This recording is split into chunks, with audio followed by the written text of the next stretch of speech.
nagtatawag na naman ng prayer vigil. Bakit hindi mo tawagin yung mga ka-Christian mo lang? Joke lang. No offense, man. No. Hindi. Prayer vigil ng buong, parang ganon.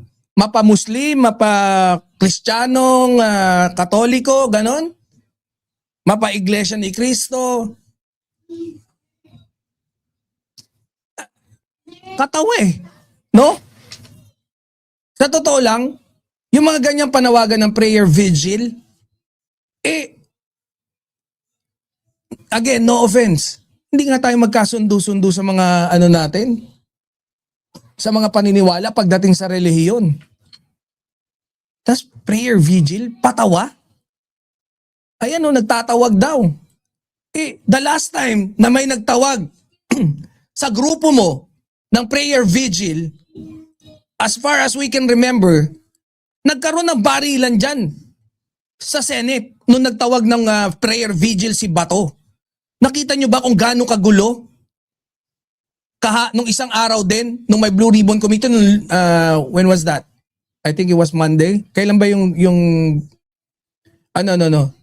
Wednesday. 'Di ba? Napakagulo. Nagsusuntukan. Karamihan may nag-aaway ng DDS sa DDS eh. Mga tanga talaga, utak luga eh.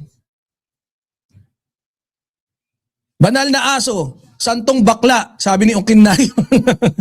Cayetano, tingnan natin ang kaya mo si Erwin. Si Cayetano nagtawag ng prayer vigil sa mga kanyang supporters na 10. Sa 10 lang supporters nagtawag ng prayer vigil. Prayer vigil or pressure sa politika? Prayer vigil o political pressure? Kung mayorya ka pa, no? Bakit kailangan mo ng prayer vigil? Ha? Mga mandirigma, linawin natin agad. Walang masama sa prayer vigil. 'Di ba? Ako madalas ako magdasal. Mukha lang akong bastusin pero walang masama sa prayer vigil. Walang masama sa panalangin. At lalong walang masama kung gusto ng supporters na magpakita ng support sa kanilang leader. Pero dito, no, kakaiba yung buong sitwasyon. Kasi ang pinag-uusapan natin ay isang leadership dispute sa Senate. May usapin ng majority, usapin ng authority, usapin ng legitimacy. Diba? Pero ang nakikita ngayon ng publiko, sa prayer vigil, nangihingi ka? Pero yung gamitin ng salita ng Diyos sa sariling ambisyon mo, ayun ang masama. Kita mo, bumaba na tuloy si Boss Jordan sa iyo eh. Yun na lang eh. Yung kinakastigo ka ng mga tao na you are supporting a former president, no? Na kung saan minumura yung Diyos. Kinastigo mo ba siya noon that time? Yung pagpatay na sinusuportahan mo, yung laban na yun ni Digong. Prayer vigil pa rin, ganon? Ma'am Maria Del Galano,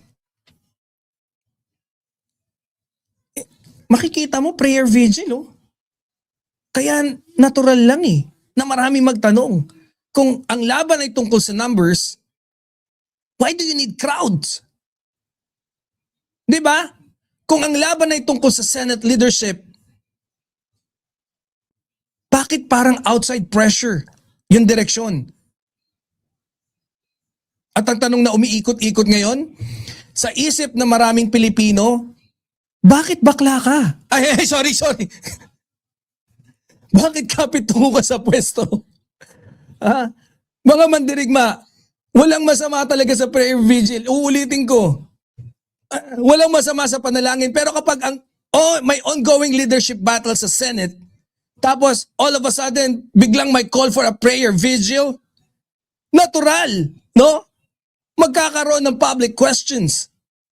Kasi isipin nyo kung ang issue ay tungkol sa Senate numbers, kung ang issue ay tungkol sa majority support, kung ang issue ay tungkol sa leadership position, bakit prayer vigil ang naging public strategy? Di ba? Ang technique mo, magdasal. Wala namang problema eh. Pero yung, Ang sinasabi ko yung huling nanghingi kayo ng prayer vigil, pucha, nagkabarilan dyan sa Senado. May pinatakas ka pa. Kaya dito magsisimula ka magtanong eh. Ano ba talaga yung objective? Di ba? Mga birador, sa parliamentary politics, hindi crowd size ang basihan. Hindi dami ng supporters. Hindi dami ng reactions. Definitely, hindi rin dami ng shares. Ang mahalaga ay numbers inside the institution. Kaya maraming Pilipino nagtatanong eh, kung naniniwala kang nasa iyo pa rin yung majority support, bakit hindi yun ang ipakita mo? Ha? Yung botohan dyan, nasa loob lang ng institusyon. Hindi numero ng crowd ang kailangan mo, numero ng mga kasama mo. Ang sarap mong sakalin.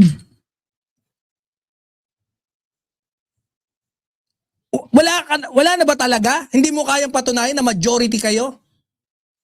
Kung naniniwala kang nasa iyo pa rin ang numero, bakit hindi mo doon ituon yung laban? Botohan, parliamentary nga eh. Kasi sa dulo ng, at the end of the day, hindi prayer vigil ang bumoboto. Hindi supporters ang bumoboto. Hindi Facebook comments ang bumoboto. Mga senador na kapwa mo ang bumoboto. Parang yung team captain election, 'di ba? Kung sigurado kang ikaw ang may pinakamaraming boto, hindi mo kailangan magdala ng marching band sa labas ng gym. Papasok ka sa loob at hahayaan mo magsalita ang numero ng mga mismong kasama mo dun sa team. Kasi yun yung nagbobotohan eh. Kaya dito, nagiging interesting yung sitwasyon eh. No? Nagiging very interesting.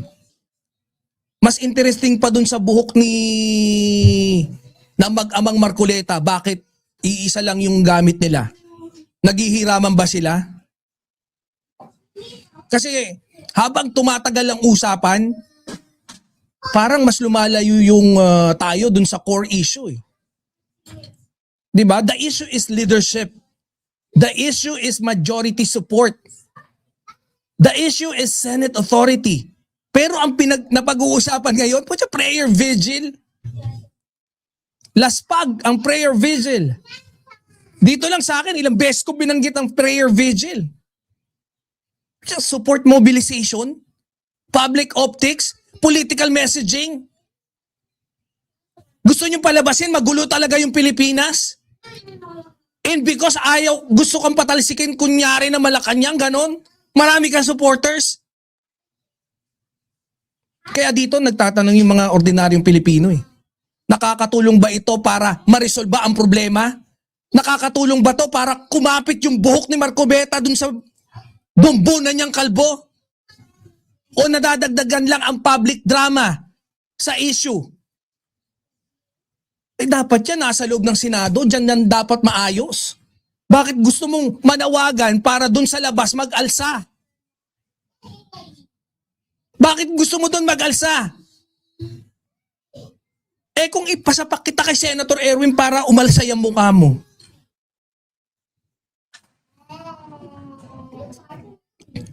Parang may leak eh, no? Example natin, parang may leak sa sa bubong. Habang umuulan, no? May tumutulo.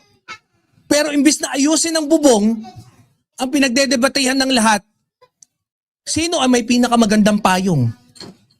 Ganon. Eto mga mandirigma, hindi prayer vigil ang problema, hindi rin panalangin eh. Ang tanong ay kung ito ba ang most effective response sa isang leadership dispute?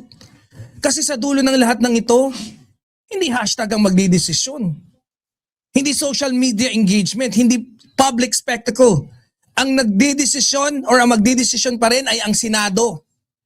Yung boto ng kapwa mo senators. Ang majority numbers.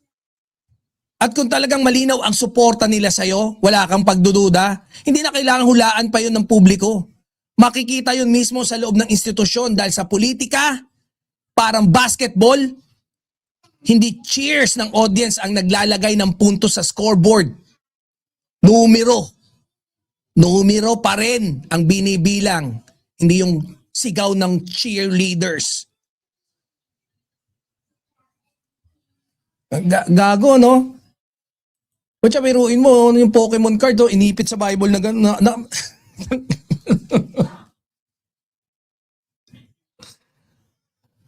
Hayop. Napakahayop. Grabe, no? Grabe to si Boss Jordan G. Putya, lahat. Si Cayetano. Huling-huli mo yung gigil ko eh.